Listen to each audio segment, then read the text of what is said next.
गेल्या काही दिवसापासून भास्कर जाधव नाराज असल्याची चर्चा सातत्याने सुरू आहे.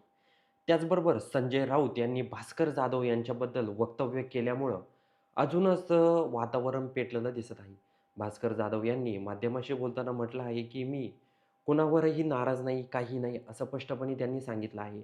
आणि संजय राऊत यांनी वक्तव्य केलं होतं, की भास्कर जाधव यांना आम्ही भाषण करण्यासाठी संधी देतो. त्यावर भास्कर जाधव यांनी म्हटलं आहे, की पक्षप्रमुख जो निर्णय घेतील, भाषण करायला देता म्हणजे मी दुसऱ्या, तिसऱ्या नंबरला माझं भाषण असतं. काहीतरी असेल ना, त्यामुळेच मला भाषण करायला संधी मिळते.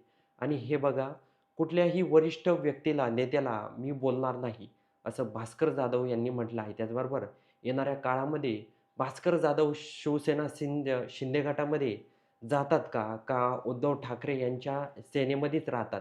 हे बघणं देखील गरजेचं आहे. त्याचबरोबर तुम्ही चॅनलवर नवीन